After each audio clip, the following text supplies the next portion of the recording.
Bonjour à tous et bienvenue sur InfoMotion. Aujourd'hui, je vous parle de la BYD Dolphin.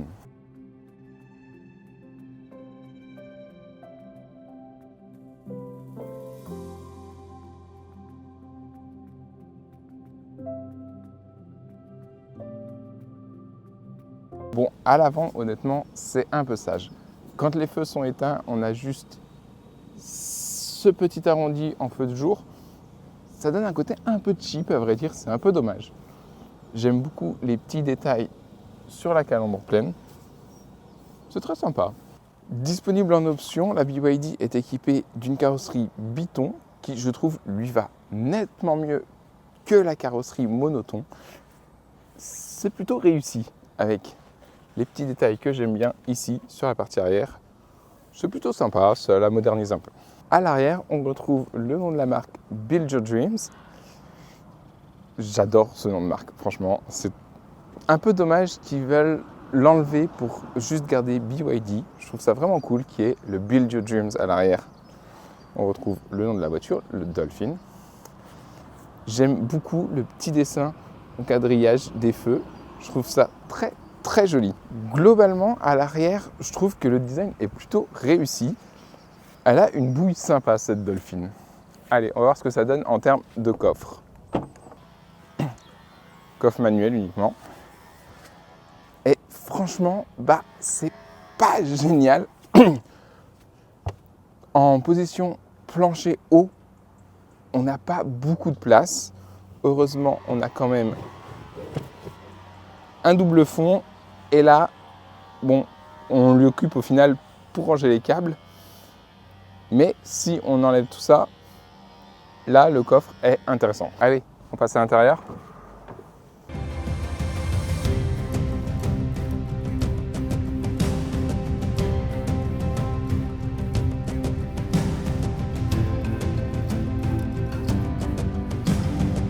Bienvenue à bord de la BYD Dolphin.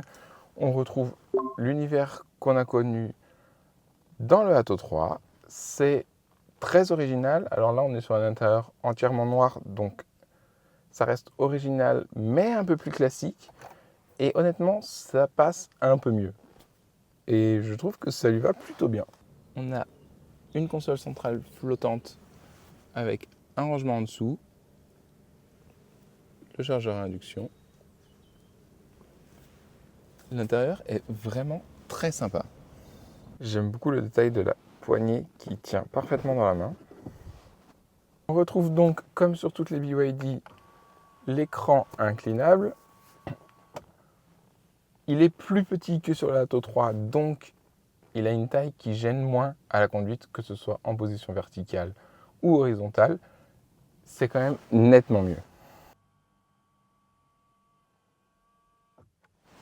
Au niveau de l'interface, on retrouve, comme sur toutes les BYD,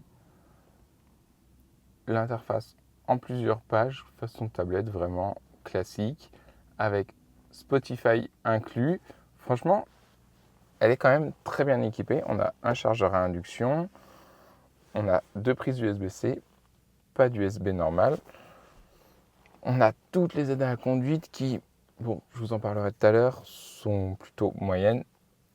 Mais franchement, on est plutôt bien dans la BYD Dolphin. Allez, on passe à l'arrière. À l'arrière de la Dolphin, franchement, on est très bien installé. On a une position nickel. On a de la place à la tête et aux jambes. Franchement, rien à redire. Pour le gabarit qu'elle a, on a vraiment beaucoup de place à bord de la Dolphin. C'est vraiment une voiture accueillante. Maintenant qu'on a fait le tour du design extérieur et de l'intérieur, je vous emmène faire un tour sur la route.